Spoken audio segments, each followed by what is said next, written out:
Okay, looks like we're live. It says we're live. Nice to see you all here. Haven't been live in a while, at least me hosting, because I'm shadow banned or blocked or banned off all my channels all the time. And I have to reconfigure these things constantly and sort out what I'm doing. So, but Lorenzo had the idea that we should have another chat again because we really haven't had one in a while. Backstage, So, according to the. Here we are. and All right. no, here you are. I'm just going to add you in now because I wanted to be able to talk to you through our ideas. Well, really, it was your idea to bring up, the topic for today, and we like to go into various metaphysical realms and discussing things on deeper levels. That's kind of where we like to talk or talk philosophy. And but Lorenzo, before we get into our cool topic today, why don't you tell the viewers, listeners, what you're up to and how your new now Agora is going and all of your projects. Sure. Hello, And welcome. everyone. Nice. And thank you. Nice to see you again. You can see everything we're doing at newagora.ca. I have a YouTube channel, The New Now. I've been working, since Amanda and I have chatted last over the last 6 months. I'm basically going beyond the self, getting into the metaphysical origins of everything. So stress is the topic we've talked about today, or illness, disease, those sorts of things. And of course, healing, becoming into your fullness. I hate to use the word whole because, discussing language and whole being HOLE as well. So putting all of the metaphysical vibrations, ideas, and physical and non-physical ways of expressing yourself so that you can make sure your dreams do come true as you see them, and health being, of course, a key one for all of us. So newagora.ca, the new now. I've got some new videos out called Beyond the Self, and I'm doing a project called Freedom's Calling You. I've got a 9-video course workshop, and all kinds of lovely things are gelling. But everything at newagora.ca, you can follow all my links. And hello, Amanda. Thanks for having me on. Thanks, Lorenzo. It does seem as if we're in a lot of building of information and energy and cataloging. I mean, that's how I've been feeling of what am I supposed to do with my time and energy that's best served, which I'm constantly asking myself this question because I have in my head about efficiency where I feel that I'm here to achieve something. So there's a goal. Therefore, I keep asking my inner direction if I'm on task when I'm moving forward with things. And lately, the tasks have been very tasky and edit like and rewriting things and really needing time to contemplate to have clarity over next actions that are the best for the best outcomes. Yeah, So it's interesting. A lot of coursework and projects are being created now. yeah. I think there's just so much going on, and the two things a lot of people are losing track of. I know, and I just want to be very clear with anything I say in this conversation or this chat with anybody. I'm only always talking about myself, my own perspective, what I figured out for me, how I healed myself, and what's working for me. I can't say any of this is going to work for anybody because I haven't met you. I don't really know anybody beyond myself. Recently, as an example, I chatted with my father who's in his 80s, and he told me a week ago he spent the first 7 years of his life without seeing his father. Right. And, his father was in the war. He was conscripted in Russia and Poland, and he was in a hospital because something or other happened. And, he's 84, and I just heard about this last week. So to me, that's showing me a lot of the judgments I had about my father and the kind of man he was and the kind of being he was and how he raised me and, what he shared and didn't share was very erroneous as far as not having the full picture. Because I go, oh, that's crazy. You didn't see your father for 7 years. So, your mother raised you pretty much. And so that told me a lot about my life and him. And in some ways, I was a little angry because I said, I wish he had told me back then when my grandparents were alive. I would have had a different relationship with them. I've heard my grandmother ran through the Russian forest fighting off bears to keep his son and daughter alive. Like all of these things that nobody told me about. My grandfather being in the hospital. So I never had a chance to understand my ancestors and who I was. And it really was a poor reflection on myself for being able to understand myself. We're getting back to the metaphysical origins of stress. As I grew up, when I was a young man and a middle-aged man, and now, an older man, and it's allowing me, by getting the full picture, to see what I need to see for myself. So bringing this all down, what I've been studying is for two things: is understanding yourself, which is key to healing, and I mean the full picture, and then understanding possibility, or you could tie that into imagination and what's possible for you. Because if you don't know what's possible, you can't ask for it. And if you don't put something in your imagination, you can't make it real. And if you don't understand yourself fully, and I mean, right down to the core of your cells and your toes and everything Amanda's talked about and I've talked about, then you really can't even understand what it is you might need to ask for in relation to what you feel, from wherever that feeling is coming from, is missing in your life. Or, as we're looking at healing, something missing, you figure something needs to be put back inside or taken out or put together. And, so we come back full circle to healing ourselves and the metaphysical origins of such, which is basically, I would say, just your energetic origins of you and your life from conception to now. Yeah, and possibly before that, by the sounds of the generational trauma lineage, where you just kind of dove in there. Because when you broached the topic, that was where a lot of my mind went with: why do we feel stress? What are the sources of stress? What are the underpinnings of the emotions of the stress? And what happens to us that we can't seem to close off the stresses that we've experienced? And a lot of them could be hard to close off when you don't have that ancestral connection and you don't understand where you've come from and whom did what in your family lineage. I do not have that connection either. My lineage all got broken off. I know some things that are important to the way that I think that I see my lineage and my family. Then we need the stories to often fill in the blanks of their traumas and what we took on. Because if they couldn't close it, I feel that in our holographic manner, probably through water memory, I would imagine. I mean, how like the mechanism of genetic trauma stored memory would either be water or water imprinting upon something that gets communicated across one to the next, right? Something like this. Well, and or electrical. I guess it could also be explained electrically, but I still feel like water is a big component in genetic memory and memory in general. So I feel like it would be involved, and that we can carry it and not understand it because we can't see the lineage.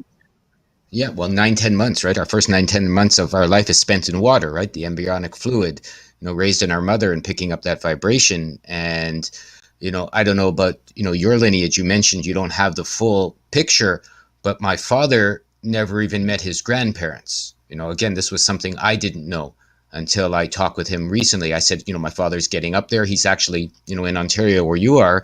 And I've been considering visiting, but I haven't really felt like traveling for various shenanigan reasons we don't need to get into here.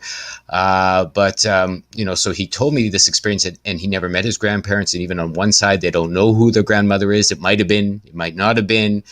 I've heard some alternative historical perspectives on orphans and orphan trains and all those other things that have come across the internet over the last little while, going back and then not being able to find your true roots, whatever those reasons happen to be, why you don't have them, but without being able to pick up the full picture, all you have, as Amanda said, which I do agree with, is you have your electrical impulses, you have your energy, you have your memory, and you have your gut feelings on things.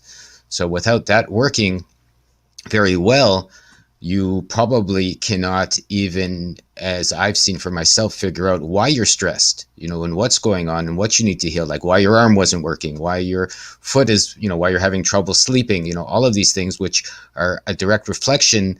And metaphysical just means beyond the physical, really. If we're looking at a definition, meta is more than. So, so understanding beyond your physical ailments, what's going on, whether they're emotional or ancestral, or there could obviously be a nutritional, which is an easy one I figure out, environmental, all of those things which have an effect on your health and your wealth and your well-being, and more importantly on what you need to do so that you can get to a point of even understanding what you want to do. Yeah, I'm just gonna mute your mic. I don't know. Someone is saying there was some echo, so I'm playing around.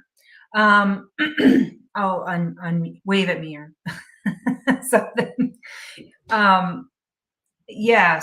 So what you were getting into, I was a little bit distracted trying to deal with this audio problem, but what what I think you were going into was about the other aspects of stress, right, on the body, like staying in a stress response long term, have other determinants of health. There's other aspects that you can control in your life.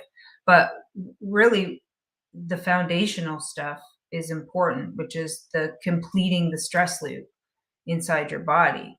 I mean, I would say if someone was in full trauma and they had all these bad habits, then yes, I would be working with them to try to nail down better habits and come off of the adaptations of coping mechanisms that they've gone into now, with a constant running stress that they can't put to rest. So they can't close off the stress. They're running additive stress. They go to counselors. They repeat the story over and over again to other people, which re-traumatizes them further. I don't recommend that type of talk therapy. I actually think it does more damage. And then they've re-traumatized and even rewritten the story possibly, which makes it more convoluted. But even if they had all those habits and all these coping mechanisms, maybe some of them failing, I would be working with them to do that closure in either TRE, trauma release exercises, somatic experiencing, some sort of sound therapy, encouraging them to express some sort of emotion somewhere, whether they're crying, whether they're shaking, whether they're doing yoga till their legs shake, whatever it is, to physically mobilize the chemical stress response that they're holding in their muscles. And they'll begin to at least be able to feel like they have some measure of control going on, because usually a lot of the mechanisms of adaptation are based on trying to gain some sort of sense of control over what's happening in their world and how they're feeling. They don't really have an anchor to, and they're just seeking answers and solutions that might not be the right ones, but they're still trying to find ways to self-soothe and get out of that fight or flight or the freeze, state, which gets into dissociation. And then when I've worked with people at this level, a lot of the times there's not even really conscious communication happening, meaning that they're in such a stressed place. There's not been silence enough for them to actually contemplate where they're at enough to even speak to it. And that's why I think a really good place for us to begin is the physical, is actually shake it out through physical, no matter on where, what level, and how, and it got here, to do something like that. Well, yeah. I mean, if you don't know what your problem is, obviously, like you say, you go back to your coping mechanisms, like why you're drinking too much or why you're eating too much or, why you're jogging too much, even. Like if you're just doing something to avoid the pain, you're never going to heal the pain. And, as you mentioned, I would say, of course, detoxing is probably essential for anybody. Best place to begin if you don't know what's going on, right, is to cut sugar out of your system or to cut pollution out of your system, to cut stress, anger, all of these things to get a colonic, obviously, or 100 colonics. I can't recommend those enough as far as what could be. I'm not a doctor whatsoever, but I know getting the shit out seems to be the best solution for just about anything. I mean, if you're backed up and you're poisoning yourself, and your body's re-stressing itself over and over and over because, you've got, I've heard that, too many simple sugars, obviously, they get stored in your fat. And, I'm probably preaching to the choir by talking to you and your viewership here that, know the basics of health and, what's good for their body and what's not. But if you don't even know what your heart is asking for, maybe this is where, again, this is what I found, where all your stresses come from. I mean, we could get into the recapitulation. It's a Toltec maneuver of just understanding your life, who you are, where your masks came from, how you developed your personality, what happened when you were growing up. You know, I can turn this back to when I chatted with my father about, you know, I didn't think he was a strong enough man. Okay, so as an example, or my mother was too overbearing. And then, you know, when I found out recently that, you know, my mother was almost an orphan and my father didn't have his, you know, his father and all his grandparent siblings all got supposedly killed or disappeared or whatever, you know, for various reasons, 80 years ago or 75 years ago, you get into a place of forgiveness for your ancestors. You go, I understand my father had this challenge and my mother had this challenge. So instead of a key here, Amanda, I think is then you put your blame fingers down, right? You know, because then you pick up the responsibility of healing yourself. It's not my father's fault. He wasn't a strong enough man. It's not my mother's fault. She was too overbearing. You know, it's not my, you know, whatever, my grandparents' fault that they didn't show me love or whatever reasons people have for blaming other people for their problems. And when that gets put down, then I get to see, you know, when I'm gaining responsibility for my understanding myself, is that whatever problems I have are my fault, are my responsibility, 100%. You know, it doesn't matter. Bad things happened when I was 3, 4, or 5. It doesn't matter. My mother fed me sugar till my head almost exploded when I in my teens. It doesn't matter that my father was a distant father and working all the time. What really matters now is how I see myself, what I'm feeding myself, and what I feel is good potential for myself moving forward. And that's how I start to heal myself, by understanding my heart and realizing I really do love my parents, right? I really do love my body. I really do love the potential that I can see growing if I want to make a new dream. And by that, I mean a new choices for Amanda and I chatted a little bit about where to live, how to live, you know, vocations, if you like, relationships, all these things that I would say have to be put on the altar of sacrifice, because maybe they have to change. Maybe your relationships have to change, your diet, your physical location, the way you see yourself and the way you see others, before you can get through to that metaphysical healing, you know, beyond the physical, and put all of that in order, so that maybe even from there, your next steps can become more clear to you as to what you need to do to heal yourself. Since this conversation, I would say, I guess, is about healing your heart and how to move yourself forward with a nice, loving feeling. Yeah, and when and I think it can go top down or bottom up in a lot of cases. I guess it really is so unique to the way that the information becomes uncovered for you. I started to study astrology when I was in my early teens, so I've been self-reflective for a very long time, trying to study aspects of my personality and why I'm the way that I am, and who shaped me, or what experience shaped me, or what need that got unmet drove me to behave a certain way versus another way I might have behaved if that need wasn't presented the way it was, or how I can get different perspectives on the same thing that I might have memories come again and again of, that I might feel I haven't solved, or I haven't put to rest, or been able to complete or understand what happened in that scenario. Maybe there was no communication, or there's just imagination poured over scenarios and you don't have clarity, right? These sorts of things.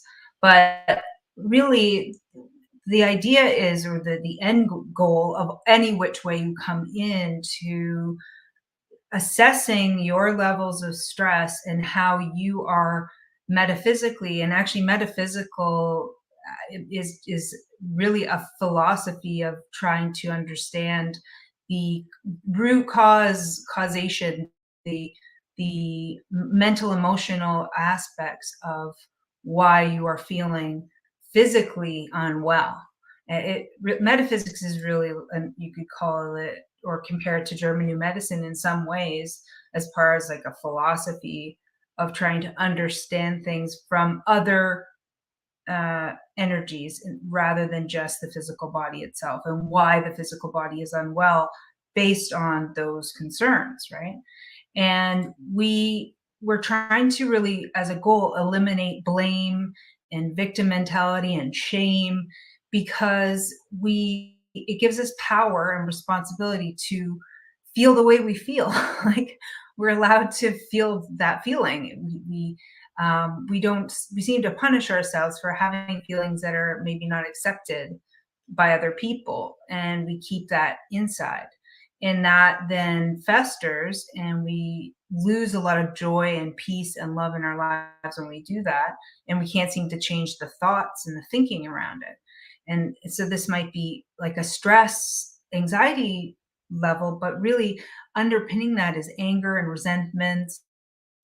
There are all kinds of addictions, as we alluded to, could be really severe physical manifestations of that, like ulcers or headaches, or sleep disorders, and this sort of thing, right? And but ultimately, it's the inner mental cause that's driving the whole thing, because and you really can't discipline yourself out of it all the time. You can a little bit, but it will just keep coming back, because it's really about releasing the need to for that stress, to the need for that addiction, the need for whatever the thing that's feeling like it's feeding you. And when that illusion of that need, or whatever the underpinning need, is gone or satisfied, then the symptom will disappear. You don't have to really um, discipline yourself away from smoking like in that way. You just have to understand, why are you doing that? What is the level of the emotion that you don't want to feel because it's too painful to feel it? Anger can come up in different ways. It's really anger and fear that are the two mental patterns that are contributing to all the disease. I mean, primarily, right? So anger is irritation, frustration, criticism, resentment, jealousy, bitterness, impatience. And then fear can be tension, anxiety, nervousness, worry, doubt, jealousy. Sorry, not jealousy. Just insecurity, or feeling not good enough, which can kind of lead to jealousy or unworthiness, right? And these thoughts poison the body, really. So it's really about uh, coming in and checking your head and seeing how you're speaking to yourself and the things that you're believing about yourself, and trying to dig down into the need of what that is really stemming from, or the lack of the need that's not being met. And that's and I wrote my first course, which is based on this delve, where you deep dive into your needs and wants and desires, what you thought or had expectations for your life. This is a big one too. People have huge expectations they put on themselves for their lives, or what they're supposed to achieve by certain age, or what they're supposed to achieve by whatever they put on themselves. And if they don't meet that goal, then but they still hang on to it, they actually can go into this cycle, this cycle where they go down, they spiral down into sort of a self-sabotage, because they're not able to reflect enough to realize that the need that they thought they were going after, they can meet in a different way, or this is not the way in which the need is going to be met, and they're wasting their lives chasing what they think is going to satisfy the need, and come up empty handed. And when you put that your whole life into that, and you come to the end of that, it's a very depressing place to be, and suicidal perhaps, and that sort of thing. So you need to be able to go within yourself and get really real and raw with the underpinning of, like, just keep asking the question that children always ask: why, another why, no, but why that now, why that, and plumb the depths until you kind of get to that core. Once that core is identified, then you can physically shake it off your body. You can do a ritual, like of burning something that makes it feel like in your head it's going away, or whatever. I mean, our ancestors would do all sorts of ritual. We kind of lost ritual, and I think in part the ritual was there to help us grieve and have closure. Then we don't, and then we stop doing the rituals, or the rituals get bastardized and turned into actual traumas, and we don't have proper closing rituals anymore as well, really. So I think that there's something to be said about that. What do you think, Lorenzo? Yeah, for sure. I mean, it's something to remember, or I'm even remembering now, is you're always the student. I came into the show, my head tells me before I get on, oh, I'm going to teach people about metaphysical healing. I'm going to share my huge, beautiful story about how and then as we're going through this, I'm feeling my traumas coming up and my stress is coming up, and I'm listening to Amanda give me information I've heard before, but maybe I needed to hear again, right? And some of the things she just shared, I'm going, oh, right. Oh, right, I'm still blaming and I'm still finding stress here. And, so you never know where, what I'm getting at, where this good information is going to come from. You get what you teach. I've done hundreds of videos, I'm sure Amanda's done even more than that. And I'm finding for myself, the one learning the most is me from giving this, from sharing what I'm sharing. So, what Amanda said makes perfect sense in that, maybe you think it's money you need, but really you're trying to heal a wound in your heart, right? Maybe you think it's a relationship you need with a man or a woman or whatever, and maybe again you're trying to find acceptance in yourself, right? You don't need it from the outside. Maybe it's not the big house you need. Maybe it's a small house in a different area with better neighbors or sweeter fruit that's available to you. It really doesn't matter. I mean, it comes down to if you understand yourself and the core reasons you're feeling stress, right? It's not about money, and it's not about relationship, and it's not about weather, and it's not about your job, but it's more about, how you support yourself, how you love yourself, how you love the people in your life, how you want to be loved. And if you don't like it, it comes back to that blame thing. That's, in my opinion, the worst thing possible. Because right away you're saying you don't have the power to change something. You're blaming a government, you're blaming the food available, you're blaming the weather, you're blaming the interference from, so-called weather patterns or whatever. It doesn't really matter. You're even blaming yourself. Oh, I'm not good enough. Oh, I can't do this, or I'm just a weak person, so I have to, drink, or I don't have enough money, so I have to eat poor, I have to eat poorly, or whatever, or I've been in the winter too long, so now I'm all stressed, and so that I have to smoke that cannabis, if that's what you can do in Canada, I've heard, whatever. And so the blame right away takes the power out of your hands and puts it somewhere external that you have no control over. Where you don't have control over anybody. You don't have control over the government. You don't have control over your children if you have them. You don't have control over your partners, your siblings, or your parents, because you simply don't, right? Everyone has to control themselves. And, you can maybe force it for a little while, listen to me and do this the way I say it, or I need a raise, or, as Amanda said, you can have short-term stresses. Okay, I'll stop smoking for the next weeks, and then it hits you again as soon as you get stressed 3 weeks later, because you haven't hit the core reason of whatever it is that's bothering you.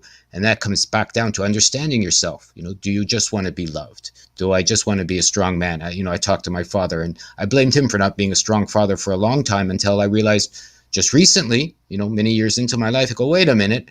If I'm not being a strong enough man, or I'm not being a strong enough leader, or I'm not being, who I feel like I should be, that's on me 100%. It has nothing to do with my father or how I was raised, or an overbearing mother.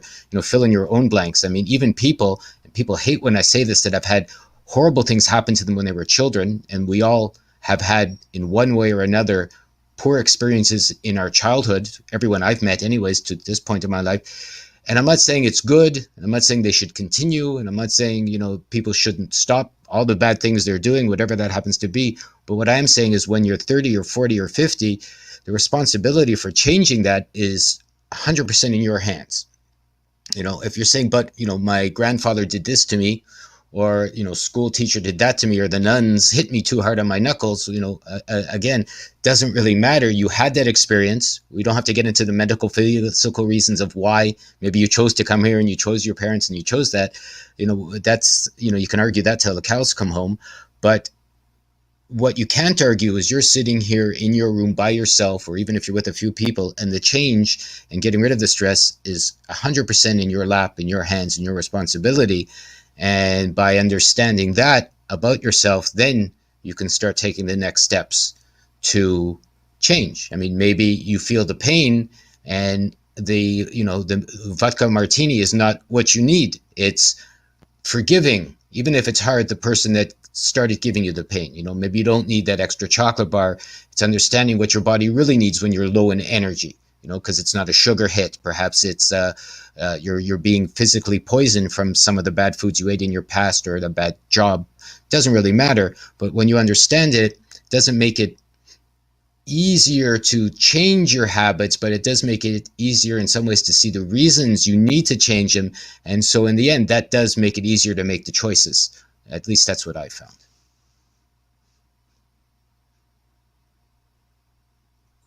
Yeah, thank you for that. There were a few things that came up. One is that it we mess this up because of interfering and shutting down natural processes. And I think a lot of the shame and the blame comes from when you want, maybe you're a boy and you want to cry, maybe you're a teen boy and you want to cry. That's your instinct. But the other people around you frown at that, or you feel a judgment based on how you want to express whatever happened. Maybe you're shaking in fear, which is how we should allow the body to complete a stress response by shaking it off and being okay with the shiver of that fear, and not saying to the child, oh, don't be afraid, stop shivering, stop tremoring, it's okay because you're safe. Well, no, we're actually meddling. They aren't safe right now, they don't feel safe right now, and you're now helping them to feel a sense of safety. Not maybe telling them is helpful, but not necessarily, because it's an energy thing.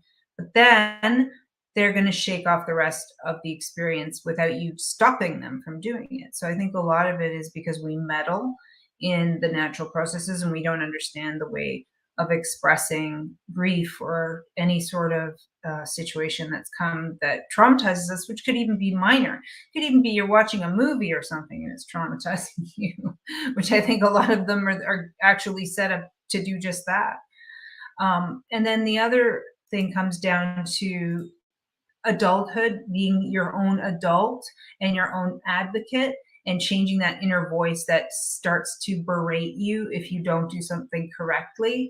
You made a mistake and now you get the judge, your own inner judge, and you keep doing that to yourself. And so adopting a status of self-love above all else, meaning that if you begin to self-sabotage in your life, start to notice when you're doing it, and rather than punishing yourself or berating yourself, which I also feel comes through the school system, sit, be quiet, don't do it, or you'll get in trouble, you'll lose things, like this sort of corporeal based punishment system that we've grown up through, right? Don't say anything or you'll get in trouble, just shut up and don't get involved in this sort of behavior is part of this, because now you're not, someone in the comments said freedom, about freedom, right? Freedom is one of, lack of freedom is an origin of stress. Lack of freedom is certainly an origin of stress, and many of us have gone through that in the last 3 years. In fact, I think one of the top stressors we're probably all still dealing with on some level is the mind control agenda trauma of the past 3 years, and how they have made us feel like our ground is not steady and we don't know what's coming next, and we're always on alert for what is the next scary thing that's coming, what are they going to do to us next. And even in the awake communities it's happening, because they keep doing one psyop after another, and we feel like we have to be on top of all their psyops and all the things they're planning for us and get ahead of it and get it, and it's still keeping us in survival mode. Got to buy big bags of rice, got to buy big bags of flour, and prep, but it's still keeping us in the fear energy. And rather, I would say, just switch it over into a lifestyle.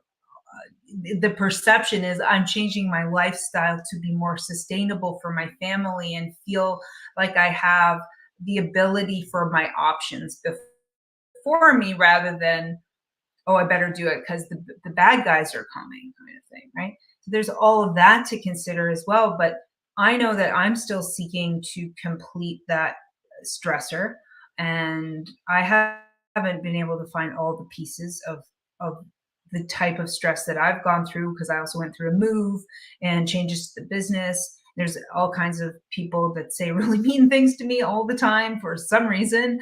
They don't like my style, or if I have a day I like to swear, then I get all kinds of things coming at me. And I can see why a lot of people in the public eye would just forget it, would just say, I'm done with this, because as much as you're trying to help people, there's abuse that comes in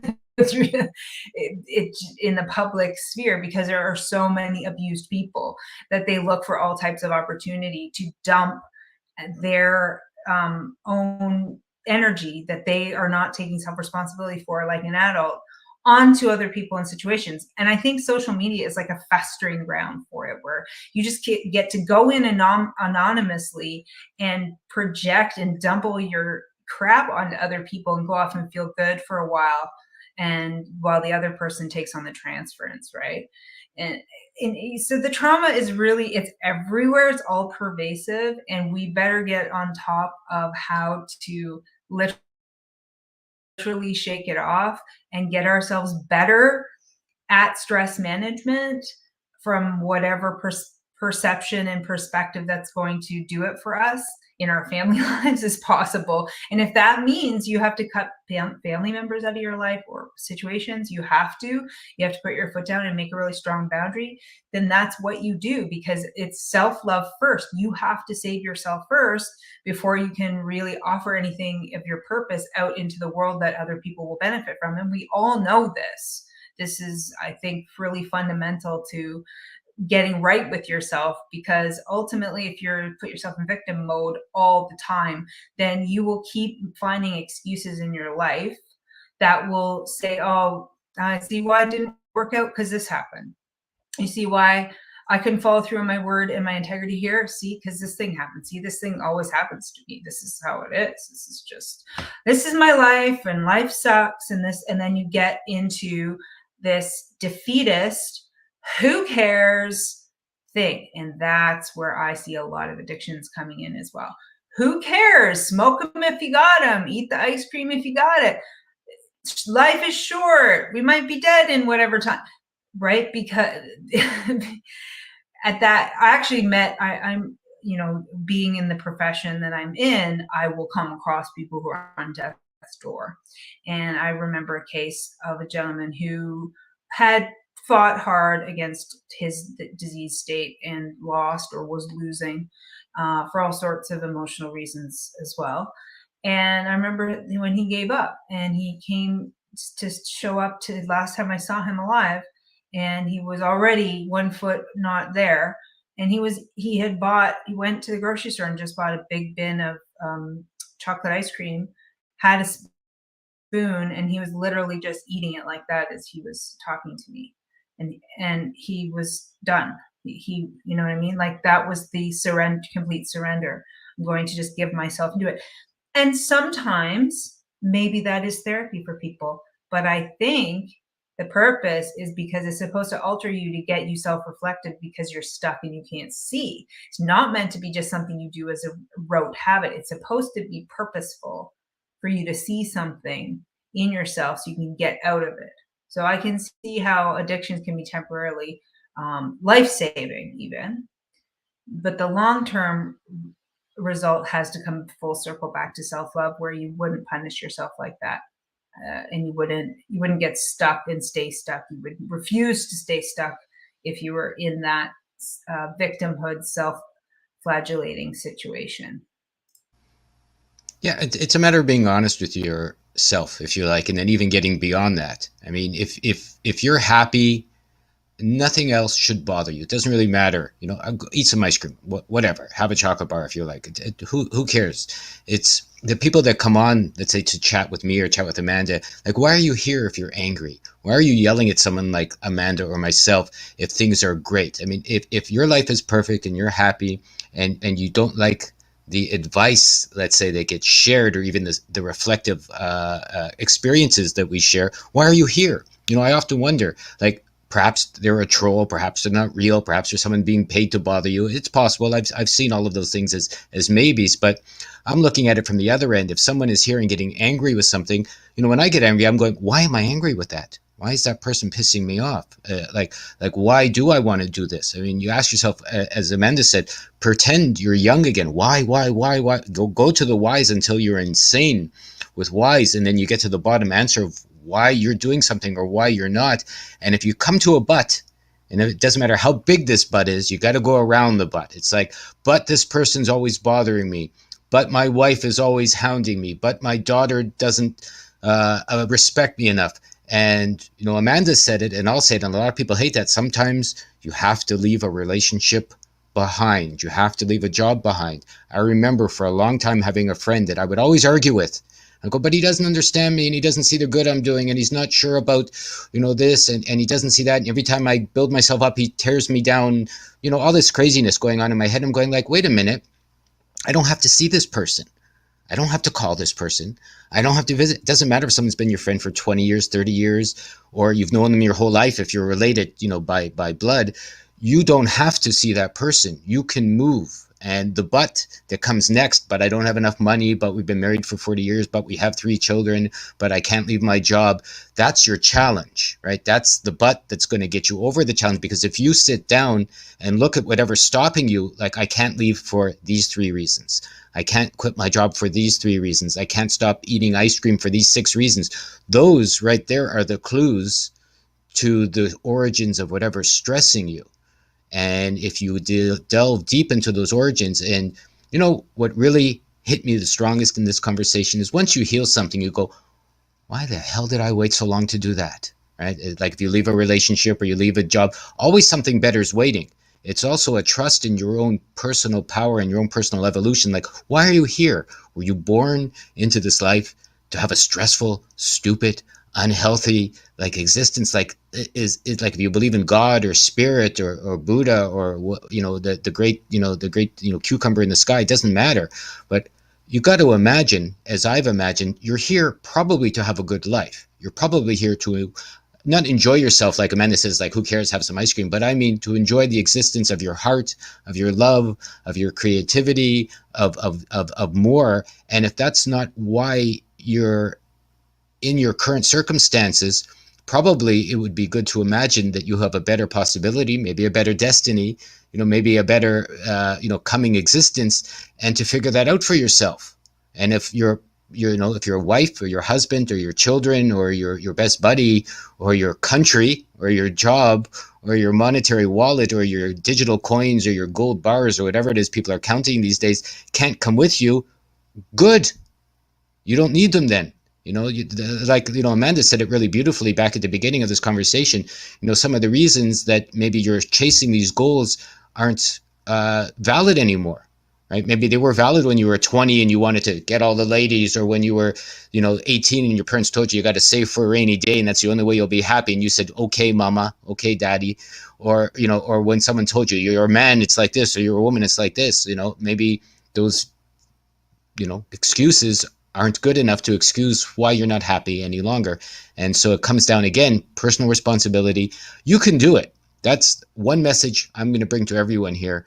And I brought to myself, if you need to change, if you want to change, we always have the resources required, man. And if you haven't accessed them yet, that could be the stress, is you just haven't picked up that next bit of power, that next change, that next movement that, something in you is crying for. And maybe, the ulcer, or the upset stomach, or the foggy head, or the lack of sleep, those are just indications that something's nudging you, going, come on, poke, poke, poke, move. Like, if it was easy, you wouldn't move. Humans are lazy by nature. I'll talk about myself. So if we don't get stressed, if we don't have something saying this isn't comfortable, it's too cold, it's too hot, it's too, again, fill in your own butts, then we probably would never move, right? If you have 6 pillows and, 7 margaritas, and someone's paying all the bills, and someone's got a steak waiting for you for dinner, and tomorrow morning someone's making you a beautiful cake for breakfast, and that's all going to be fine in your body, we'd probably sit back and go, this is great, it's heaven. But, as soon as something bad is happening or stressful is happening, it's just an indicator of change, or a required change. Yeah. And also, you really have to become your own advocate. As much as, I know all the victim aspects, and one of them is that no one's there for me. No one will catch my phone. No one will be there if I need somebody. And that type of coping mechanism, I find, has been predominant in my life because I've always been so high achieving and in putting myself in leadership positions. So what ended up happening, by me wanting things and feeling goal driven, and not being a procrastinator, was that the reward system that comes from when you do things started to entrain me in a way where people thought I was always okay because I'm strong and because I'm capable and because I have abilities to do things rapidly or in an efficient way.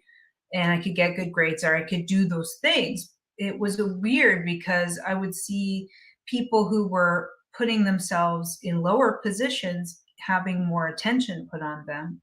And I wondered, I could see how if I was a different brain, you know, and I was achieving in that way and I was getting lonelier, which I didn't want. And I was being made assumptions were put on me that I don't need anything because I'm able, because I'm capable. Therefore, I have no needs. And me also then trying to live up to the other person's expectation of me because this is a loving thing we do in friendships, at least subconsciously or otherwise, right? We try to live up to the expectation that our friends and family put on us because we think that's a loving thing to do. But this path can then lead us to getting lost in all kinds of ways where we then never learn to speak up for what our needs were in the first place, or even question the fact that we were having needs unmet and therefore having danger of those being subconsciously held. And what happens when that is in that state? Well, we start to cause ripple effects in our reality that are going to feed back on that to try to get that need met. And we may not see the chaos aspect of letting it go like that. And I know when I started to see that I was falling in a trap where I felt really alone and that no one understood my path and that I had no, basically the self-punishment and the shame was that I have no right to complain.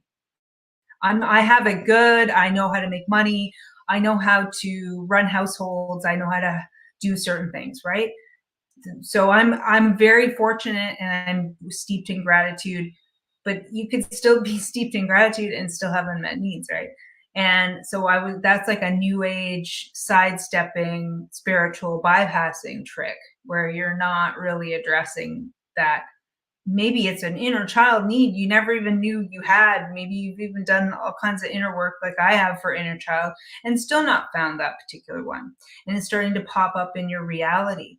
Well, the only way that I could find a solution for it was to advocate for myself, meaning that I became the inner parent voice that when stuff started to happen and I saw that my need wasn't getting met and I was feeling an emotion like bitterness or resentment or anger or whatever, then instead of the habit of trying to correct the other person's behavior or however that came up, I would still go back into myself and say, okay, what aspect of this is me and what is the need it's connected to the point where it might actually clear up in your reality without you even having to approach the reflector person who's mirroring stuff for you to figure out for yourself. If you just take the work and run with it, whatever the trigger was or whatever the sensation was, you'll get to the part inside yourself that is hidden in a corner in the shadow and you can't see it. And that's the work and why we keep pinging off each other so much, why we keep agitating each other so much. It's actually service work. We're trying to serve each other, but it's just too subconscious ping pong match, and nobody's really in control of the game, right? So that's going to make a lot of mess. That's going to make a lot of chaos and confusion and accidents and whatever. So I see that and again, you're right. As you said at the beginning, Lorenzo, same thing. I can only speak from my path and my experiences and stuff that's been in my reality. Of course, I don't know everybody's experience and how they dealt with trauma or how they have boundaries or all those things. We assume because we can see similarities in mankind and we have grouped a lot of those together. But as I said, we could still have made an incorrect assumption on that. So it's really your path to explore. But if you can at least get into self-advocacy, then at least you're not the one doing yourself in, because that's the worst position to be in. And that can be from training from a narcissistic experience, like with a family, right? Where you become you're the scapegoat and you get the negative imprinting. So the voice in your head is always very self flagellating and berating, right? You have to reframe this, and that's the inner child work that will do that. And then shake off the old traumas, and then try to get to the source of the ones you just can't put your finger on, and see what route it is for you to purge it. And it really is a higher level cleansing system. It's like we have to cleanse on every layer of ourselves in order to reach our peak optimized uh, aspect of ourselves that we're here to actually exist in our joy, as you said and alluded to, is we're supposed to have a good and happy life. And I feel that's how we get there. Yeah, I mean, I see some of the comments coming through on, stop with the LEDs and the 5Gs and the Wi-Fi's and the smogs and this, and it's true. I mean, obviously, if you're sticking a fork in your eye and you want to get better, you should stop sticking a fork in your eye. I mean, that's just a bottom intelligence. But I find, and I've fallen into this trap over the years, it's pretty much kindergarten stuff. Stop poisoning yourself. Step one. Right? If you're poisoned and you need to detox, you can't keep poisoning yourself and detoxing and poisoning yourself and detoxing. I mean, I fell into that trap. I would, fast or this or eat well and then binge drink, 20 years ago, or do this, that, and the other thing, and then go whatever, eat too much sugar.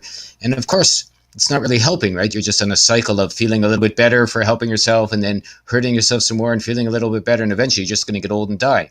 So for sure, stop poisoning yourself. And, as Amanda and I talked about when we came on in the beginning, you're made up of, 80% water. So water, if you make a sound on it, you'll see the reflection in it. So maybe that's why you have to stop hanging out, Amanda said, with people that are expressing a habit you don't want to anymore. If everyone's drinking, you want to stop drinking. Obviously, you shouldn't be going out to bars. If you want to stop being angry, you shouldn't be hanging out with angry people. I mean, maybe the time for that mirror, again, as Amanda said, that ping pong effect is over.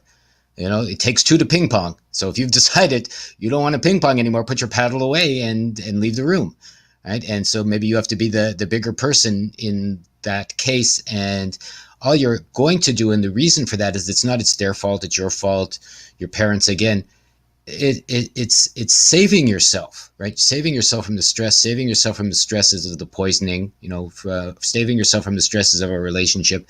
And again, if you're calm, I don't know about anybody else here watching, or Amanda, if I go for a walk and I sit with a tree, if I go for a walk and I listen to some birds, if I go for a walk and, even just I'm on a park bench and I'm watching old people play their whatever it is, their lawn golf or whatever they do here where, I'm in Asia. For me, it's just I'm peacefully relaxing my body, and then other ideas are coming up, right? Other inspirations are hitting me. It's like, oh, right, I was wrong yesterday. I mean, I have a painting up here from a manga artist that's not with us anymore. It's basically a little boy looking in a mirror, sticking a tongue out at himself, and it's going, how am I stupid today? My wife bought this for me many years ago, right? So I look at it in the mornings, I'm going, it's more like, how am I wrong? How am I not doing the best I can do? How am I being stupid with myself? And I'm not talking about anyone else. And I guarantee you, as best I can, that I guarantee myself every day that I'm alive, there's something more for me to learn. There's something more for me to understand about myself. And there's a better way for me to be alive. I mean, that's why we're here. It probably could go on infinitely. This life, the next life, all your lives. So, if you look at even the possibilities of ancient history I've studied, or you go back to the past, you can see there's nothing but better ways to be alive than our politicians express, than our energy systems expressed, and our food systems expressed, even relationships, schools. It's all BS, garbage, and meant to stress our entertainment to contain you, right? It's all there in the language too. We didn't even get into, studying to be schooled, to be tasked with things is to be, to be stressed, your taxes to tax you, to pain you, etc., etc. I mean, that's all obvious, but what you do with that then, make a better system by making yourself better first, and who knows who's going to come along. Again, it might not be the people in your life at the moment. You might have a different job. You might have a different way of savings. You might have a different way of eating. But as long as you're happy and your heart is happy, we're getting back to the medical, physical origins of stress, is to find out what your heart, and I don't mean your head, find out what your heart is really asking for. If it's love, what does that mean to you? right? If it's success, what does that mean to you? Not what someone else, and then take it deeper, and then take it deeper, and then take it deeper. And you'll probably find out you already have everything you need. You just have to make a little step to the left, right? You just have to close one door. You just have to put down the beer bottle. You just have to stop arguing with your brother or your sister, because who cares if they're right or wrong? It doesn't make a difference anymore. And then you can take yourself to the next level of whatever it is you're asking for yourself. And I found that is where your healing is going to come from. Yeah, and then the other aspect too with ritual, when I was alluding to ritual, is actually being satisfied with yourself and taking a moment to celebrate life and celebrate yourself. And I feel and maybe you being in Japan see this with the work ethic, which I feel from a German background, I have this really strict work ethic that's come through, and it keeps me where I'm trying to remain humble. I as a virtue, I think humbleness is one of the top virtues, at least from my perspective and what I value, right? And my idea of humbleness always was, well, you don't celebrate yourself and your wins and your achievements because it's uh, it's ego, or it's not your job to do that. It's other people's job to notice if you do it, and then they can celebrate you if it's appropriate. This sort of thinking. I always shied away from parties and celebrations in all the major, when we do have major exams, we'd pass our exams and everyone would go party. I would go, but my mind was not on, oh, yay, me, look what I did. I was always on to the immediate next thing of what my next achievement, what I wanted to do next. And I never learned how to stop and pause and really soak that in for my life. I just never learned to do that. And now that I'm 48, I am trying to slow down the way that I think I'm achieving, or what that even means, and what is the goal. Is there really like work hard and sacrifice and then party at the end, so basically like punch yourself in the head and then go soothe yourself afterwards, from hurting yourself for trying to achieve too hard? Is that what that ritual is? Because I don't know if that's the right way to go about it. Or is it trying to enjoy the process throughout your experience of the work that you're calling difficult or hard, or the thing that you think you're challenging yourself through, but also enjoying it as you go along and bringing more presence into it? And therefore, at the end, you could have a really clarifying moment of gratitude for the experience and then close off the experience. But you don't need to go to a big party and have a keg and that sort of thing to really do it. It doesn't have to be so over the top, because you've already been celebrating your achievement all the way through as you've been going, with joy and peace inside of you, which I think is the biggest achievement you can do when you're thinking you're setting a goal and heading for the goal. And also might help your trajectory go even more natural and more in alignment with who you are, and then creating further successes where you still continue that fulfillment. Because that's the other thing, where you can get a good run of luck on your experiences and then turn a corner on hardship.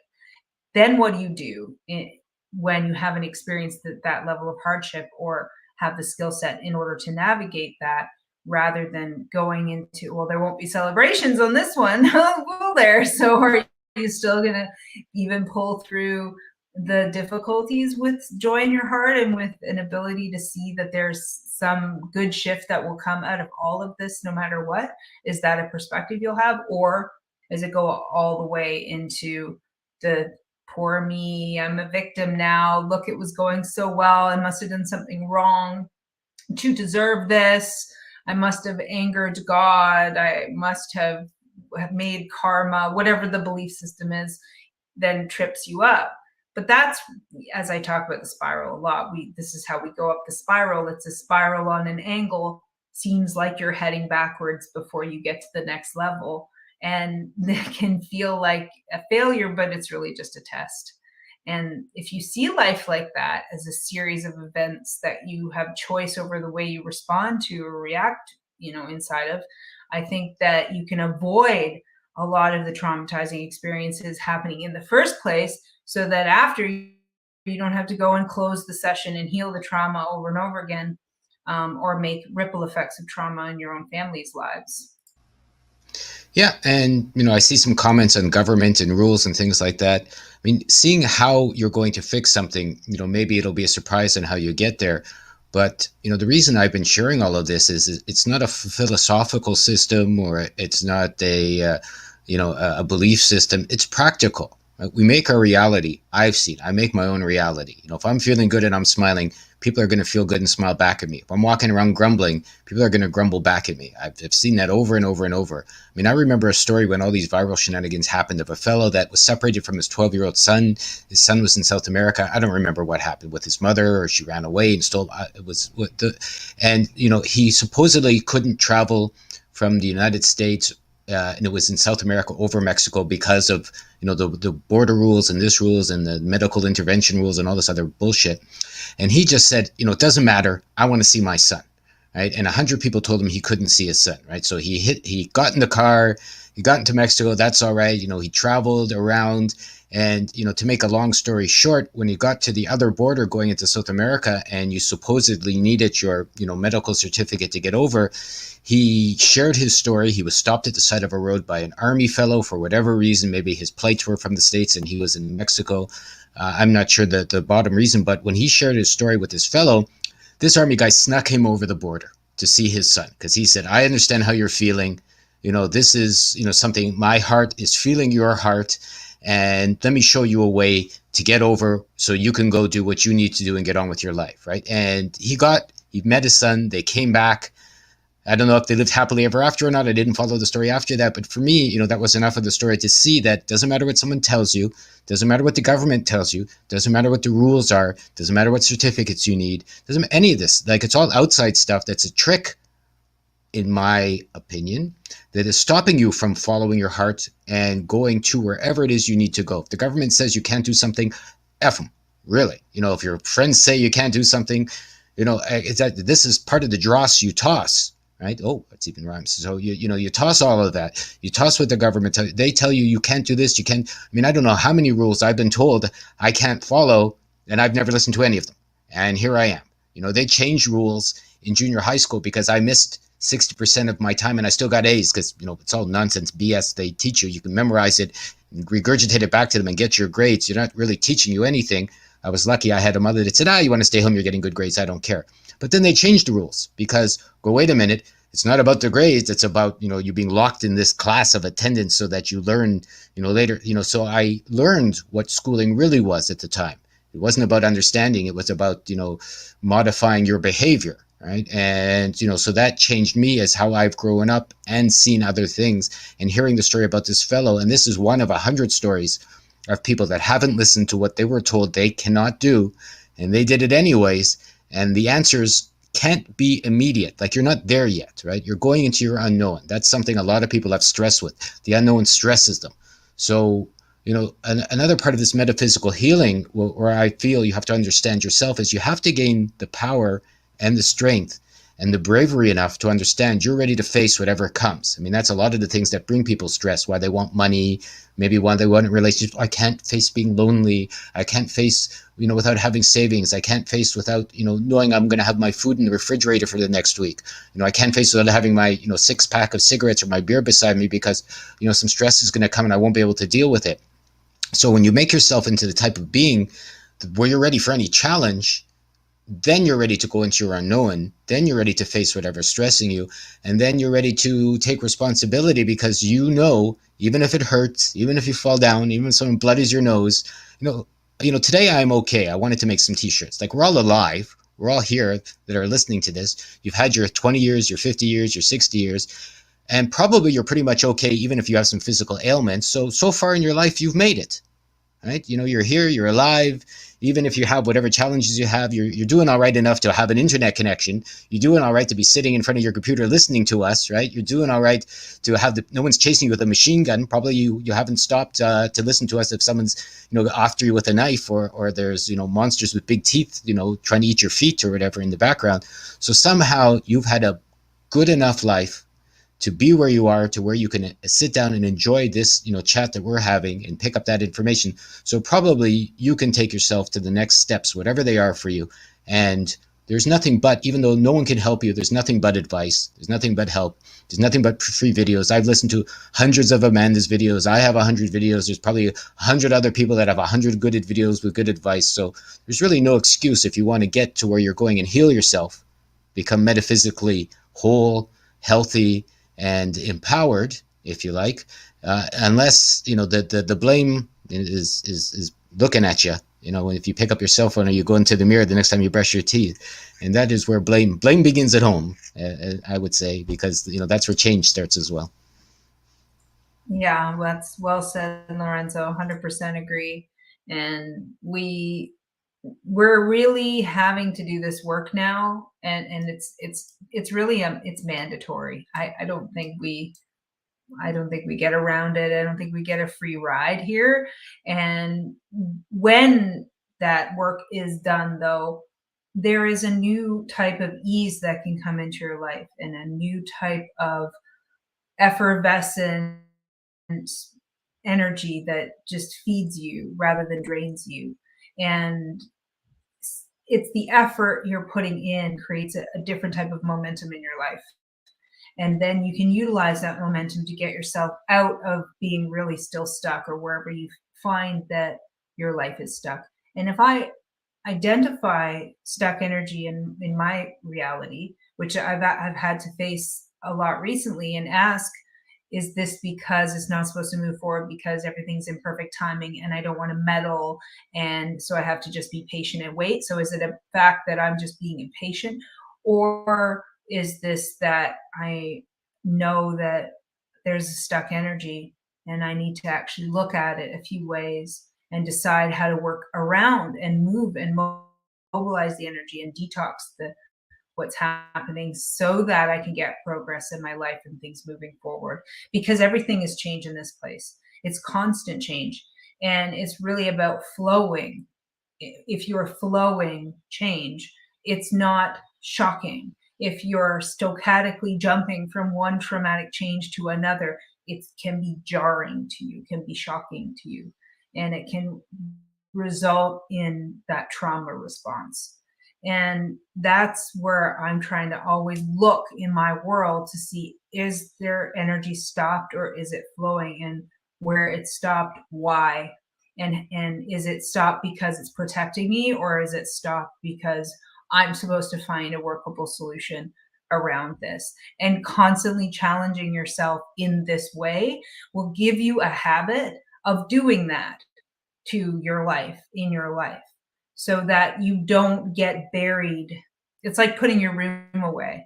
You're going to get buried in laundry pretty quick if and garbage and dust if you don't take care of the space. It's the same thing as taking care of the space in your body and in your mind, to declutter it and then prevent future clutter from happening, and create new systems of organizing for the way that you can stay on top of your needs, wants, desires, and those things. And it might be in that lifetime that there's not a really outward physical achievement. That might not be what you were here to achieve.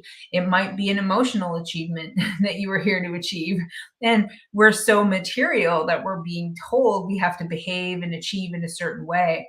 And there are many monks sitting in caves, or sitting on the Ganges River in India, that are not achieving the way we think we're supposed to be achieving, which is earning money and being a citizen and participating in a community and these sorts of things that are expected of us. They are that particular lifetime, they've decided on what the challenge is, and it is the state of non-doing, right? That can be also a legitimate life path, and it has nothing to do with producing an having a creative output per se. Not my path. My path is a creative output path, is constantly making, inventing, and creating. I have a motor for work. I am built to do work. I'm built to do heavy work as well. And that's what gives me joy. If I'm actually out, even if I'm just raking and I'm sweating in the sun, I like that feeling in my body. Maybe not as I'm sweating and the bugs are biting me or something, but afterward, especially when I go and I have a rinse off, there's a sensation in my body that I have achieved something very good for myself. And I trust that sensation over and over again. And the more that you give yourself healthy feedback sensations, then the ones that are the saboteur sensations that keep you pulled into habits and addictions, they'll change. And yes, you can get addicted to working out and raking the leaves and all that. You have to still pay attention to your pattern switching and excuse making for still actually doing addictive behaviors.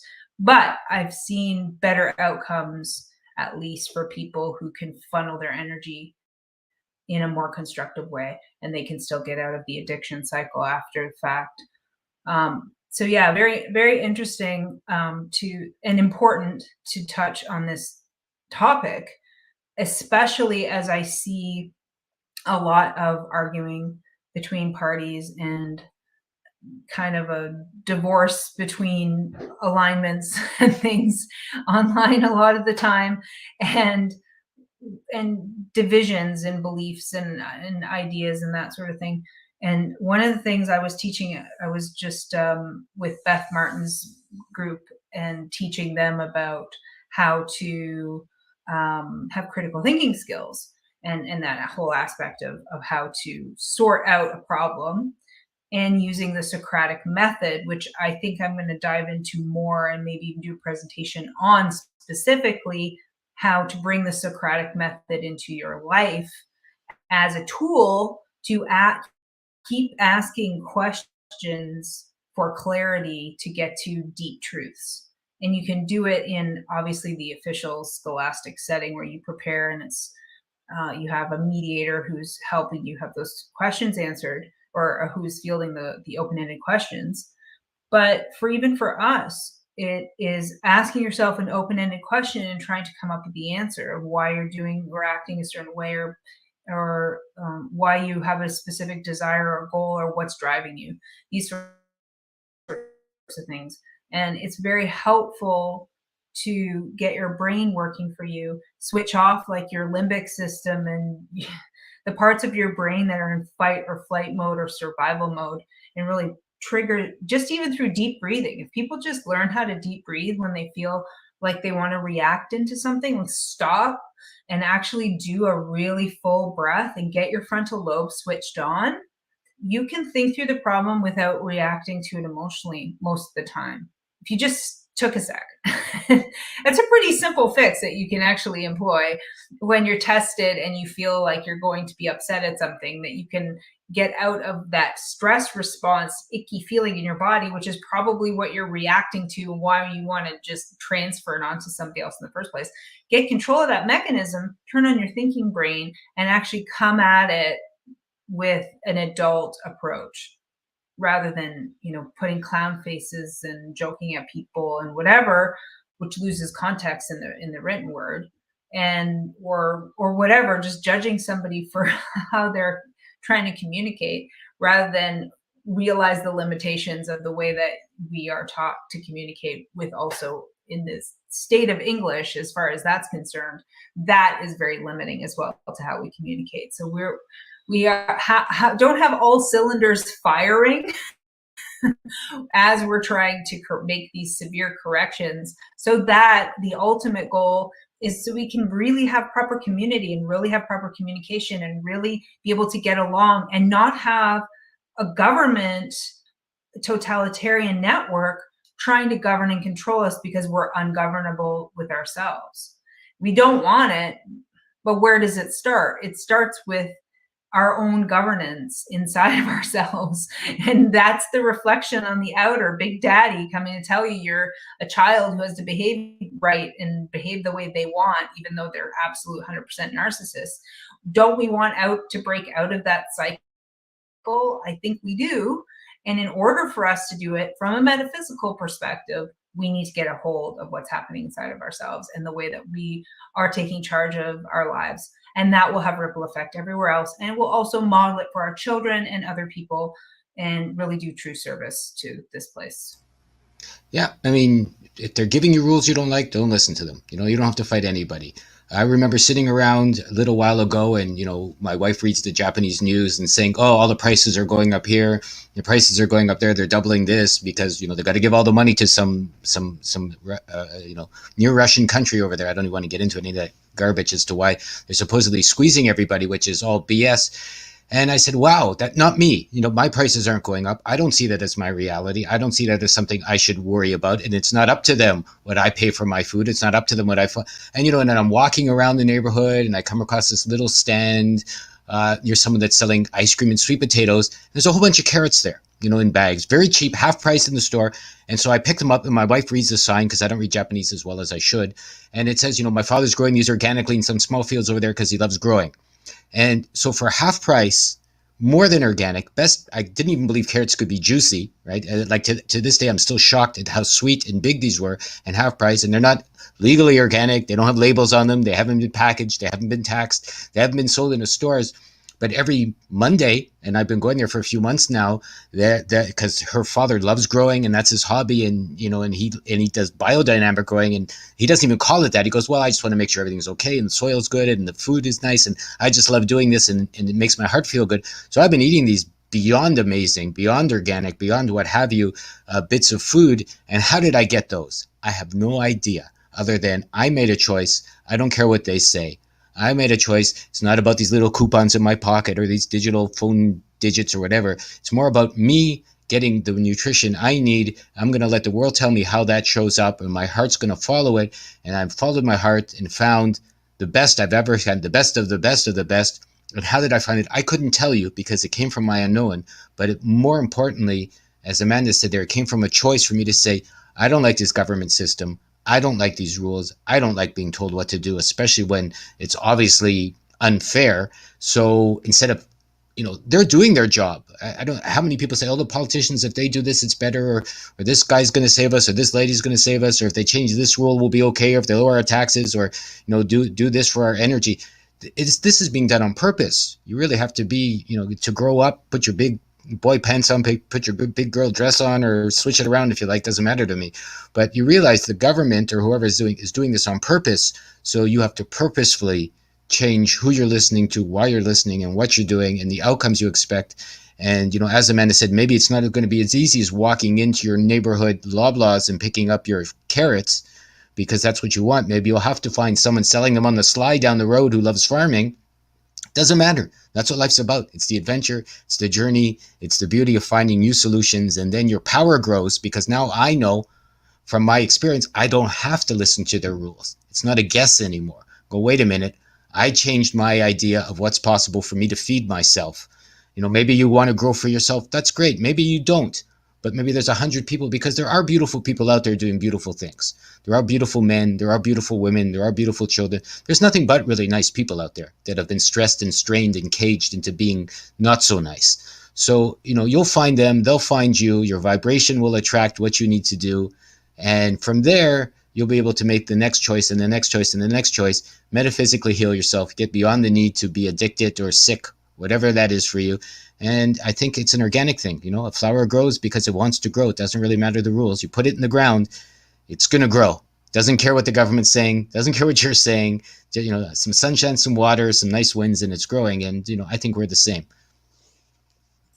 Yeah, well said, Lorenzo. And also, when you learn about these methods of contemplation and introspection and self-governance and being your own witness and dropping the internal judge and owning the inner child and forgiving, asking for integration with the inner child and doing the TRE or the somatic experiencing where you're shaking things off, when you're doing these things actively, or getting at your tuning forks and tuning your body, or getting out in nature like you mentioned and grounding your body, when you're starting to make those shifts of release in some way where you're actively helping the body to let go of the things that you're congealing and holding on, you lose that stiffness. And as we get old, we get stiffer and stiffer and tighter, and it's harder for us to accept change, and we don't process as fast, and these sorts of things, because we have containered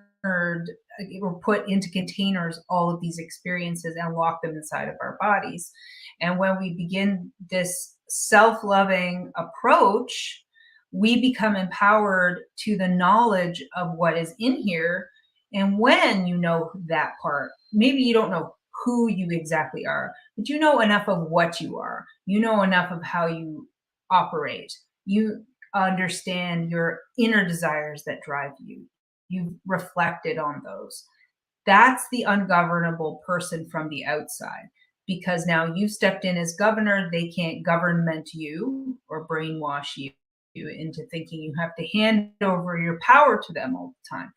This is why, and as I have said and will continue to stress, that this is the work of the day. This is if you are not sure where to go next in what's coming with all of the plans and all of the fears and all of the stuff, this is the place. When you have done this, you will be able to see the need in the moment and be able to work around it, just like the carrots at the market. You will hear which direction you're supposed to go to have your workaround. I know for the past 3 and something years, it's all been workarounds. It's been 100% workaround challenge. And I think the people who complied missed out on some massive training over the last few years, because I know the benefits that I've gained are I see where there's missed opportunities rather than challenges before me. And when you understand your power, you know that that's not the answer of some evil entity coming and forcing you to do something or putting harm upon you, is only through your acceptance. And when you know that, there's nothing, they're going to try to lure you. They're going to try to brainwash you. They're going to throw propaganda at you. They're going to try to incentivize you. They're going to try to make you feel guilty if you don't virtue signal. All of those manipulations now just don't touch you. You cannot be manipulated to give your power back away to those who want it and obviously need it and obviously need us in order to even exist.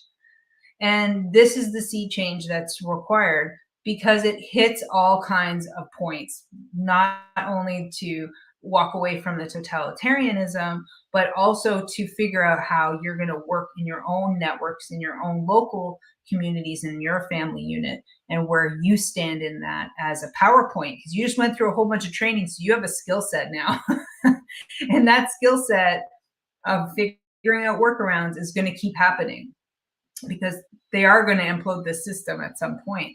Even when they implode systems, there'll still be structures left over. So I think people think it's going to be a big wipeout, but I don't think it really happens like that, because there's more going on than we can really perceive and see.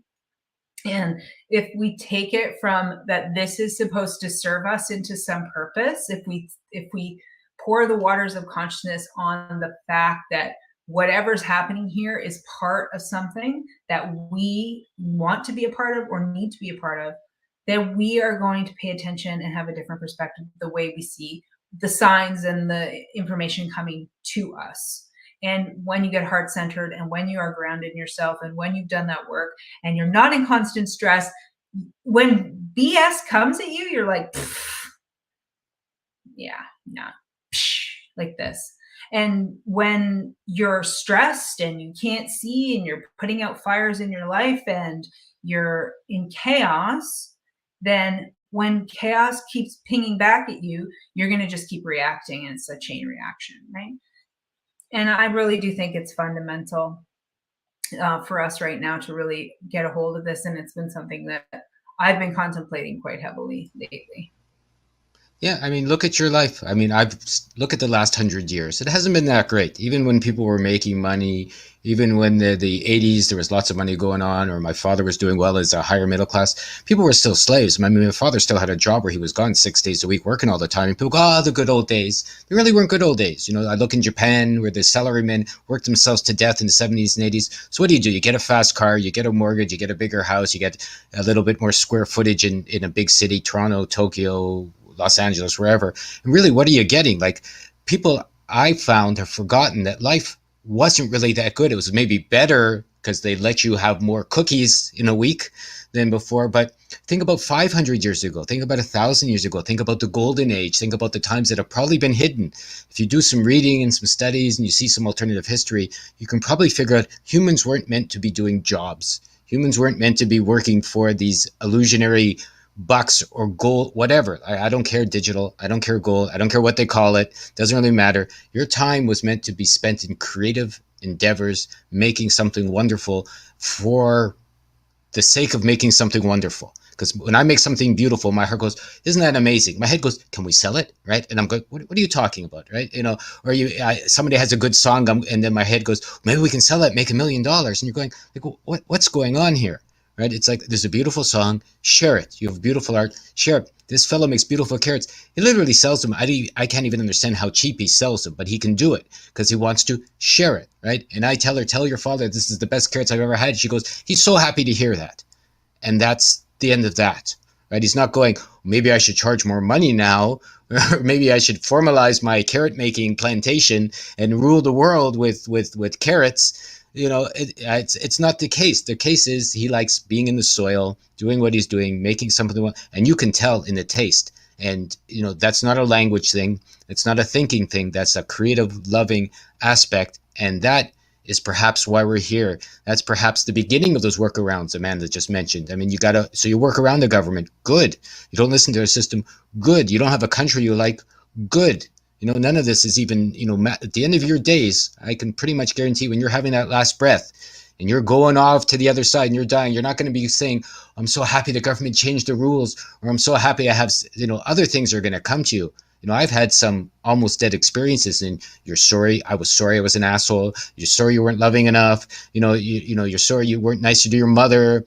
You know, you're sorry maybe you didn't follow that stream that said you should paint more or dance more or sing more. You're not sorry that, you know, your wallet doesn't have an extra couple of $100. That stuff just goes away like a fart in the wind real fast when you're faced with your death. So you and everybody maybe has had that sort of experience where for one reason or another they can imagine or feel, or they're coming to the end of this particular perspective of existence, which I'll call, you know, our personal lives and personality.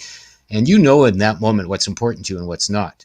Right? You know, your guts, you know, when they release themselves, if you're having trauma, which I've heard happens, or you know, you stop thinking, something else wakes up and goes, "Ah, maybe this is just a bad dream that we can switch and make a different one." And maybe that's why the government's like, if they wanted to kill you, they could. That, you know, put poison in the water, everyone's dead tomorrow, right? They wanted to stop you from making babies, they could. You know, all this stuff. Oh my goodness, genocide. Oh my goodness, population. Oh my goodness, sex change. They push it so much because you have to do it to yourself, right? It's on the TV and the cell phones and the media and ad nauseum because you have to do it to yourself. If you didn't, why couldn't they secretly sneak in and take your babies and change your this and poison you? It would be too easy. Really, it would be too easy for the people with all the money and all the power to do all this. They don't. Maybe ask yourself why they haven't done it directly. And I believe it's because they really can't. You have to do it to yourself. And that's the beauty. And we'll take this talk full circle. As you pick up your power, you stop blaming. That's why it's a practical thing that I say don't blame. It's not because it's a moral issue or it's a nice issue or it's a loving issue. It's just practical. If you practically pick up your power, you can practically change anything. And the only way that that would have happened where there was a mass slaughter is that either the chief gave away the jurisdiction or the power, or the whomever was in the agreement. So say there was a contract agreement that someone signed and didn't realize that they had agreed to it, then they're in, and they can be vulnerable. This is why you want to learn about the system that you're in and make your claim of right, and put yourself into landed status and aliveness status, where you're not dead at sea, where they can kind of play with you and have manipulation as if you were a chess piece, and they are merely in ordinance of being able to manipulate you. You take yourself away from that. That's why when you learn who you are and you throw off the trauma and you figure that out, you're able to have the energy and the wherewithal to extricate yourself from these systems that have tricked you into consenting. Then you're really in a position, like you said, where they can't do anything to you.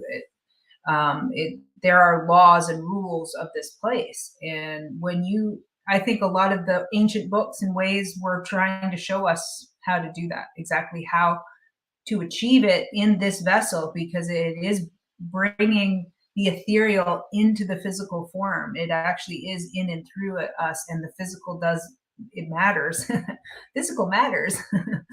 And that is how we're transforming. That's one of the goals of our existence. I feel, at least what I sense in my studies, is why wouldn't there be a goal to achieve some higher status of awareness? And as we know, when we slip in different states of consciousness, we don't get the full spectrum of our experience. We only get parts of it, or we may not remember things, and we then can feel disconnected. But I feel like we're trying to actually find our uniqueness and at the same time have that precious connection.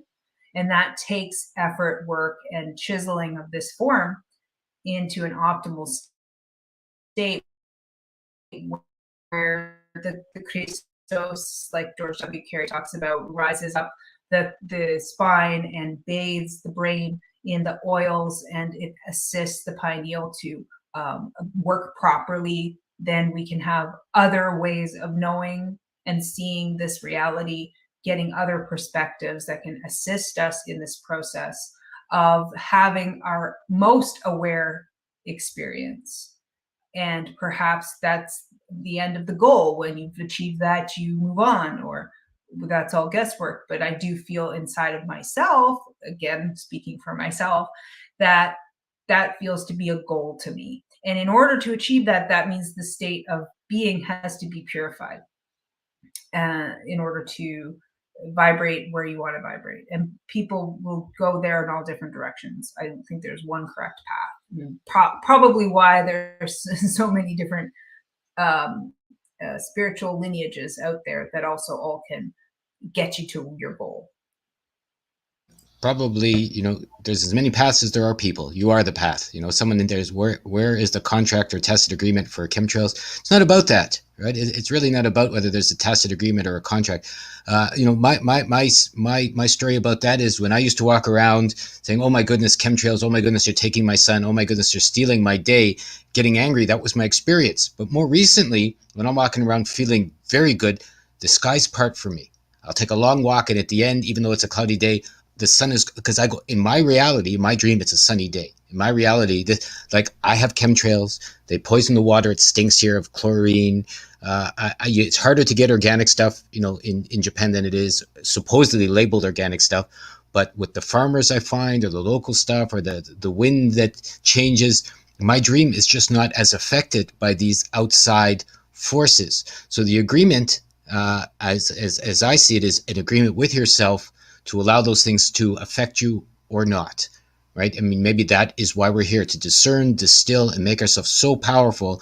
It doesn't matter. Maybe we're just having a dream. You're dreaming yourself. I'm dreaming myself. I'm sharing my dream with Amanda today. You're sharing your dream with whoever. Maybe one day you'll wake up, like everyone's had a dream at night, where they're like, "Oh my goodness, that was a horrible dream. I'm so happy it was only a dream." Maybe this life will be like that one day. You'll wake up and go, "Wow, that was crazy. What a crazy dream you had being Lorenzo." And who knows what I've heard the dreamer and the dream. Depends, one of the other modalities of religion, we'll say, or belief that Amanda talked about is the Toltec one, that we're not even doing the dreaming. Something's dreaming us, and we're just going along for the ride. So who knows? But I know if I listen to my heart and I make a life I like, the rest doesn't matter. And when it doesn't matter, I hate chemtrails. I hate all this stuff. I don't like any of this nonsense, obviously, but what are you going to do, huh? Other than pick up your own life, pick up your own self, and listen to your own heart. And I have found that's the best solution for anybody. That's what I'll And distill this conversation down to. yes, and also if it's something that is in our reality, we've done that process, say, of changing the way we are choosing to view what's happening, and it's still persistent, when things like that happen, then I pay attention to maybe there's something I'm supposed to do or learn or be a part of. So again, I don't look at it like, I mean, I have I have gone through all the stages. I think you just allow yourself to go through the mistaken stages and just know it's part of it. Like I'll go through the, oh, I hate it thing. Oh, they don't have the right. I'm angry at it. I don't want it. I resist it. I'm resisting. I'm putting resistance energy into it. I want it stopped. This is unjust. All of those things will come. That's fine. I let that play out. It's not real. It's just the way that I'm feeling right now because those things might be true or whatever, but there's deeper aspects to it now. Okay, what's the functional level? What am I supposed to do about this? These are the things I feel. I have a handle on that. Is there a way that I can use that feeling to achieve an end? Am I supposed to do activism? Well, one of the things that I did is I wrote an article about it to expose it. That felt like its persistence in my life was telling me there was an actionable item that I felt that I had to do. And the more I listened to that, now it's not as the same issue. It's not forefront in my mind, meaning of being called into doing an action. My body, it changes. Doesn't mean that there's not action to be done. Other people will be doing their actions, but that's when you're really listening to what the goals are before you and what you're supposed to be doing. And it's not also ignoring things. It's not pie in the sky or like Pollyanna kind of thing. It's not that at all. It's more that you're not feeding into the energy of the illusion of whatever is being presented. You're not adding to insult to injury sort of thing, and you're not feeding the manifestation of it with your own power. You refuse to add in your own free will power to assist the manifestation of it. You know that that is there, and you're working on solutions. Like when I shift my frequency, the air above me will also respond accordingly, for example, which I've personally done. I had there were 3 or 4 of us on a little cliff. We went for a hike and started clouding over as we got to the top. And we were in Mexico, and the Mexican guide who was walking with us said, now let's try this. Let's sit here or stand. I think we stood for the most part in a circle. We looked up and he said, imagine now with your energy, it's going up very high and it's going to clear this cloud away. And in less than a few minutes, we had the area around us in a circle clear of cloud. And you can experience this yourself. You can go into situations where you can experiment with this. It doesn't have to be just some sort of hearsay. You can interact with your reality like this as well and see how it goes for you. Do your own scientific experiments, right? Now, someone had asked a question. I just wanted to address, and then I think we'll probably wrap it up. Being, I think, now an hour and 40 minutes. We did pretty good there. And so one of the questions was just about some solutions for how to get out of anxiety in the moment, or what to do if you have anxiety issues. And a lot of it, obviously, I can't speak to that particular case because I don't know the history and other details, but in general, if you are having anxiety for just daily things like going out in public or going to the store. I mean, I started developing anxiety just because of all this nonsense that was happening, because I don't like being approached and told to do something, like put something on my face. And after a while, what happened is when people would do that, I would tell them to basically fuck off. So what would happen is I was getting pre-anxiety that I was going to have to like be strong. Every time I went out, I'm like, I have to be strong today, even though I don't want to be strong today. And I was resentful of that it was making me have to like put on my armor just to go out and buy groceries or do something that I never had to act like that when I used to be able to do that or go out like that. And I was finding that I was creating an anxiety within me so that I didn't want to go shopping anymore. I was avoiding shopping because I didn't want to have to get strong in order to just go shopping and do what I would normally do. And I had to find methods to deal with my own stress and anxiety. Sometimes it would be something like wearing sunglasses. It just made me feel a little bit like there was a barrier that helped my mind. It doesn't matter what it is. It was just a thing that will help you remind yourself that it's okay, and something that you can use as a touchstone in the moment to remind yourself that it's okay, that this too will pass and this is a temporary sensation. It's very similar to what you would say to a child having a temper tantrum. You just have to acknowledge the emotion that the child is feeling in the moment so that they feel heard. So that emotion is being registered by the parent. You don't need to stop them from tantruming. You don't need to do anything and tell them to stop or get them in trouble or whatever.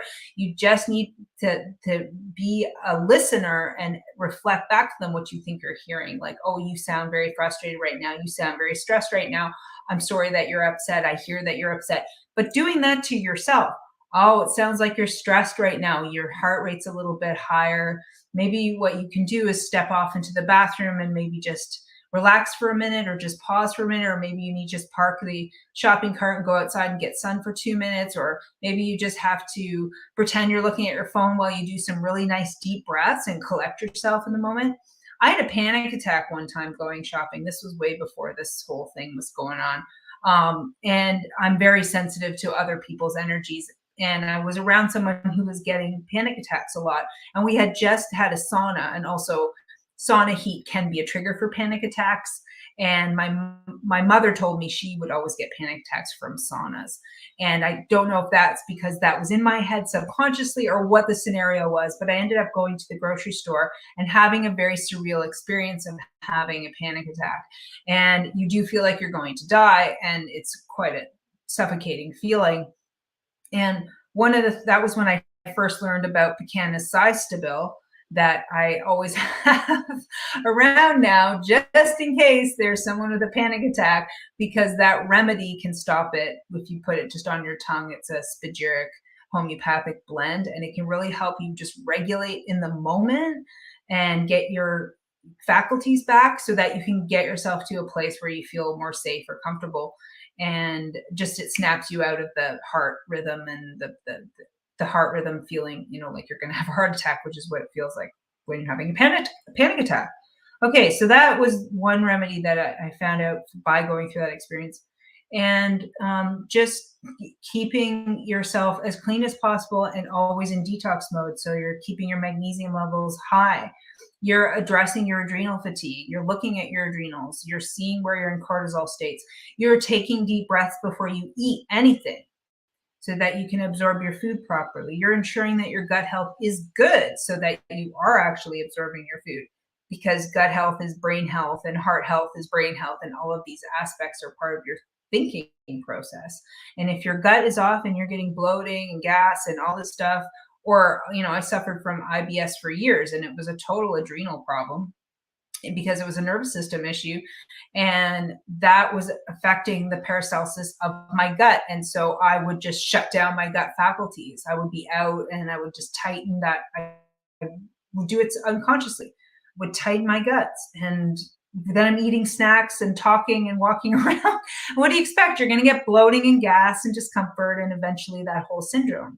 Once I figured out what I was doing, and that it was stress at the core of it, and I unwound myself and gave myself supports like licorice root and vitamin C and B multivitamins and this kind of thing, I was able to cope better and get out of the cycle of it. So there's a lot of different ways of stress management, but catching your breath or being on top of the breath work is probably the most immediate and free thing that you have that you can use to realign yourself and have some self-reflection.